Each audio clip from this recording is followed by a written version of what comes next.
Hello friends, welcome back to our channel. Today in this video we will discuss RRB NTPC 2025 exam question of 19 August third shift. तो दोस्तों आज के इस video में हम 19 अगस्त यानी आज के थर्ड शिफ्ट के क्वेश्चन को डिस्कस करेंगे, जो कि आपका जीके जीएस पोर्शन से और इंग्लिश हिंदी दोनों मीडियम में रहने वाला। चलिए वीडियो को शुरू करते हैं बिना किसी देरी के। तो हमारा जो फर्स्ट क्वेश्चन है कि what is the architectural style of Mumbai CSMT यानी छत्रपति शिवाजी महाराज टर्मिनल।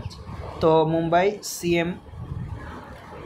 CSMT जो कि आपका छत्रपति शिवाजी महाराज टर्मिनस है कि वास्तुकला शैली आपका पूछा गया था कि क्या है। तो विक्टोरियन गोथिक जो कि आपका है, तो राइट आंसर आपका हो जाएगा। The architectural style of Mumbai CSMT is Victorian Gothic revival blended with traditional Indian architecture. यानी मुंबई CSMT की वास्तुकला शैली विक्टोरियन गोथिक जो कि पुनरुद्धार है, जिसमें भारतीय पारंपरिक वास्तुकला जो कि मिश्रण है। चलिए नेक्स्ट क्वेश्चन है आपका 101 amendment in India is related to what. यानी 101वां जो कि संशोधन भारत में किससे संबंधित है। तो गुड्स एंड सर्विस टैक्स यानी GST वस्तु एवं सेवा कर से जो कि संबंधित है, तो राइट आंसर हो जाएगा। The 101 Amendment Act of 2016 allows both the central and the state to levy goods and service tax GST। 2016 का जो कि 101वां संशोधन अधिनियम केंद्र और राज्य दोनों को जो कि वस्तु एवं सेवा कर GST लगाने की अनुमति देता है। Before the 2016 amendment, the power of taxation were divided between the center and the state। 2016 से जो कि संशोधन से पहले कराधान जो कि शक्तियाँ केंद्र और राज्यों के बीच जो कि विभाजित थी। For example, while the central used the tax service exclusively, the state used to tax goods exclusively at the time of sale। यानी उदाहरण के लिए जबकि केंद्र विशेष रूप से सेवाओं का कर लगाता था, तो राज्य विशेष रूप से बिक्री के समय वस्तुओं पर जो कि कर लगाते थे। चलिए नेक्स्ट है आपका in which article is the process of impeachment of president of India describe. यानी भारत में राष्ट्रपति के महाभियोग की प्रक्रिया किस अनुच्छेद में वर्णित है। तो अनुच्छेद 61 में जो कि आपका है, तो राइट आंसर हो जाएगा। Article 61 of Indian constitution deals with the process of impeachment of the president. भारतीय संविधान का अनुच्छेद 61वां जो कि राष्ट्रपति पर महाभियोग चलाने की प्रक्रिया से जो कि संबंधित है। This article state that when the president is to be impeached for violation of the constitution charge can be brought by either house of parliament. यह अनुच्छेद वर्णन करता है कि जब संविधान के अतिक्रमण के लिए राष्ट्रपति पर महाभियोग चलाना हो, तब संसद के किसी भी सदन के द्वारा जो कि आरोप लगाया जा सकता है। The charge are specified in the form of resolution. यानी लगाए गए आरोप प्रस्ताव रूप से जो कि निर्देशित होते हैं। The resolution must be sign by the at least 1/4 of the total member of that house. यानी प्रस्ताव पर सदन के कुल सदस्यों में से न्यूनतम 1/4 सदस्यों के हस्ताक्षर होने चाहिए। चलिए नेक्स्ट क्वेश्चन है आपका what is the geographical position of India India's neighbouring country Bangladesh in relation to India. यानी भारत के पड़ोसी देश बांग्लादेश की भारत के संक्षेप भौगोलिक स्थिति क्या है। तो Bangladesh is a neighbouring country located in the east of India.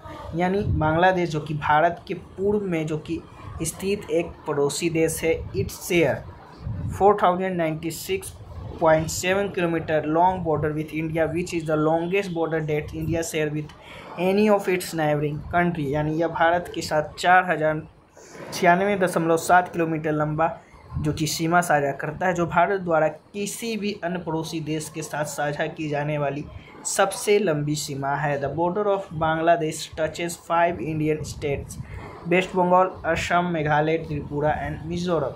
Bangladesh की सीमा भारत के 5 राज्यों जैसे पश्चिम बंगाल, असम, मेघालय, त्रिपुरा और मिजोरम से जो कि लगती है। चलिए नेक्स्ट क्वेश्चन आपका आया था कि what is the name of roof top solar scheme. यानी रूफ टॉप सोलर योजना का नाम क्या है। सूर्य घर मुफ्त बिजली योजना जो कि है आपका सूर्य घर free electricity scheme. The name of the roof top solar scheme is PM सूर्य घर मुफ्त बिजली योजना, which aims to provide free electricity to household by giving subsidies for installing solar panel on roof top, यानी roof top solar योजना का नाम जो कि पीएम सूर्य घर मुफ्त बिजली योजना है। इस योजना का उद्देश्य जो कि घरों को मुफ्त बिजली उपलब्ध कराना है, जिसके लिए छतों पर सौर पैनल लगाने के लिए जो कि सब्सिडी दी जाएगी। This scheme was launch on 15 फरवरी 2024। इस योजना को 12 फरवरी 2024 को जो कि शुरू किया गया था। चलिए नेक्स्ट क्वेश्चन है आपका कि where will the world government summit 2025 be held, यानी विश्व सरकार शिखर सम्मेलन 2025 जो कि कहाँ आयोजित आपका जो कि हुआ था, तो आपका दुबई में जो कि हुआ था, तो राइट आंसर हो जाएगा the world government summit 2025 held on 10 February 2025 in Dubai United Arab Emirates, यानी विश्व सरकार शिखर सम्मेलन जो कि 2025 जो कि 10 फरवरी 2025 को जो कि दुबई संयुक्त अरब अमीरात में जो कि शुरू हुआ था। This 12th edition of the summit is focused on the theme shaping future government, यानी शिखर सम्मेलन का यह जो कि 12वां संस्करण भविष्य की सरकारों को आकार देना विषयों पर केंद्रित है। It has witnessed unprecedented international participation with more than 30 head of state over 400 ministers attending, यानी इसे अभूतपूर्व अंतर्राष्ट्रीय भागीदारी देखी गई है, जिसमें 30 से अधिक राष्ट्र अध्यक्ष और 400 से अधिक जो कि मंत्री शामिल हुए हैं। The event will continue till 14 February and will feature discussion on the governments innovation sustainable development across various forums. यह आयोजन जो कि 14 फरवरी तक चला था, इसमें शासन, नवाचार और सतत विकास से जुड़े महत्वपूर्ण मुद्दों पर जो कि विभिन्न मंचों पर जो कि चर्चा की गई थी। चलिए नेक्स्ट क्वेश्चन है आपका what is the Alt+D shortcut की, यानी Alt+D शॉर्टकट की जो कि किस चीज़ का है, तो Alt+D is a common shortcut key that perform different function in different software. Alt+D जो कि एक समान शॉर्टकट की है जो विभिन्न सॉफ्टवेयर में अलग अलग कार्य करती है। तो इन वेब ब्राउज़र में like Chrome, Firefox, it's highlights the address bar allowing you to type a URL immediately, यानी वेब ब्राउज़र जैसे क्रोम, फायरफॉक्स में यह एड्रेस बार को जो कि हाईलाइट करता है, जिससे आप तुरंत URL टाइप कर सकते हैं। वहीं बात कर ले इन MS वर्ड में it's open the find window, यानी MS वर्ड में यह फाइंड यानी खोज विंडो जो कि खोलता है। तो देख लीजिएगा आपका क्या से रिलेटेड जो कि Alt+D पूछा गया था, वेब ब्राउज़र से रिलेटेड या MS वर्ड से रिलेटेड। चलिए नेक्स्ट क्वेश्चन है आपका in which district of Rajasthan is Sambhar lake located, यानी सांभर झील राजस्थान के किस जिले में स्थित है। तो sambar lake is located in Jaipur district of Rajasthan. Sambar झील जो कि राजस्थान के जयपुर जिले में जो कि स्थित है। It is the largest salt water lake in India, यह देश के खड़े पानी की सबसे बड़ी झील है। Salt production in this lake is carried out by the central government, इस झील में नमक बनाने का कार्य जो कि केंद्र सरकार द्वारा किया जाता है। The lake is situated at the height of 1200 feet above the sea level, यह झील समुद्र तल से 1200 फुट की ऊंचाई पर स्थित है।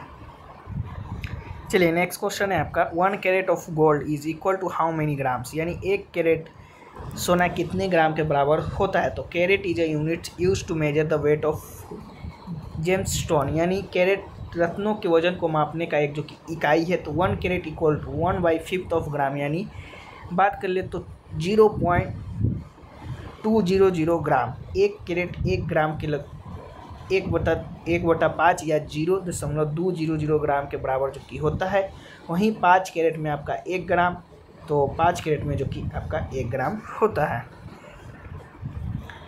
चलिए नेक्स्ट क्वेश्चन है आपका the tripartite struggle was fought between the Pratihara and which other dynasty.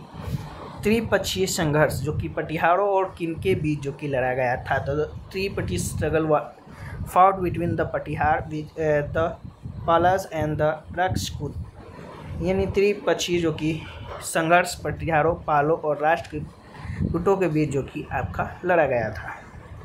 It lasted from the 8th century to the 10th century for the control of Kannauj. यह संघर्ष जो कि 8वीं शताब्दी से 10वीं शताब्दी तक कनौज पर नियंत्रण के लिए चला। Kannauj was an important strategic and economic center at that time which all three dynasties wanted to dominate। Kannauj जो कि उस समय एक महत्वपूर्ण रणनीतिक और आर्थिक केंद्र था जिस पर तीनों राजवंश अपना जो कि अधिकार स्थापित करना चाहते थे। नेक्स्ट है आपका which state is the fully literate as of May 2025, यानी मई 2025 तक कौन सा राज्य की पूर्ण साक्षर है। तो Mizoram achieve a historic milestone in the field of education when it was declare India's first fully functional literate state. 20 मई 2025 को जो कि मिजोरम ने शिक्षा के क्षेत्र में एक ऐतिहासिक उपलब्धि जो हासिल की जब इसे भारत का पहला पूर्ण कार्यात्मक साक्षर राज्य की घोषित कर दिया गया। This announcement was made under the Ullas Nav Bharat Saksharta program in which the state cross the 95% literacy threshold set by central government. यह घोषणा जो कि उल्लास नव भारत साक्षर कार्यक्रम के तहत जो कि की गई जिसमें राज्य ने केंद्र सरकार द्वारा जो कि निर्धारित 95% साक्षर की सीमा जो कि पार कर लिया। नेक्स्ट क्वेश्चन आपका आया था कि who is the deputy governor of the reserve Bank of India, RBI, यानी भारतीय रिजर्व बैंक के डिप्टी गवर्नर कौन हैं। तो ऑप्शन में अगर पूनम गुप्ता होगा तो आपका राइट आंसर हो जाएगा। तो government of India has appointment renowned economics doctor Poonam Gupta as the new deputy governor of Reserve Bank of India. यह भारत के प्रसिद्ध अर्थशास्त्री डॉक्टर पूनम गुप्ता को जो कि भारतीय रिजर्व बैंक की नई डिप्टी गवर्नर जो कि नियुक्त किया गया है। She assumed office on 1 April 2025 for tenure of 3 years. उन्होंने 1 अप्रैल 2025 को जो कि 3 वर्षों के कार्यकाल के लिए पदभार संभाला था। उन्होंने माइकल पात्रा के स्थान जो कि ग्रहण किया है। पूनम गुप्ता अगर होगा ऑप्शन में तो आपका राइट आंसर हो जाएगा। उनसे पहले जो कि माइकल पात्रा थे आपके। चलिए नेक्स्ट क्वेश्चन की ओर बढ़ते हैं। नेक्स्ट एक क्वेश्चन आपका प्रधानमंत्री जन धन योजना से जो कि पूछा गया था, तो एग्जैक्ट क्वेश्चन जो कि नहीं मिल पाया, तो चलिए इसको डिस्कस कर लेते हैं। लॉन्च डेट की बात करें तो 28 अगस्त 2014 जो कि लॉन्च हुआ था 28 अगस्त 2014 को। ऑब्जेक्टिव की बात कर ले to promote financial inclusion so that every household in the country has access to banking service. उद्देश्य की बात कर ले वित्तीय समावेशन को बढ़ावा देना ताकि देश के प्रत्येक परिवार को बैंकिंग सेवाएं तक पहुंच मिले। नेक्स्ट क्वेश्चन आपका ई श्रम योजना से था, तो इसका लॉन्च डेट की बात करें तो 26 अगस्त 2021 से आपका 2021 26 अगस्त 2021 जो कि लॉन्च हुआ था ई श्रम योजना। ऑब्जेक्टिव की बात करें तो create a national database of unorganised sector workers and link them with social security scheme. उद्देश्य की बात कर ले असंगठित क्षेत्र के श्रमिकों का एक उद्देश्य डेटाबेस बनाना और उन्हें सामाजिक सुरक्षा की योजनाओं से जोड़ना था। तो ये रहा क्वेश्चन जो कि आपके आज के थर्ड शिफ्ट में पूछे गए थे। बाकी इसका पीडीएफ जो कि आपको टेलीग्राम चैनल पर मिल जाएगा, तो वहाँ से भी रीड आउट कर सकते हैं। तो चलिए फिर मिलते हैं नेक्स्ट किसी और वीडियो में, तब तक के लिए जय हिंद जय भारत।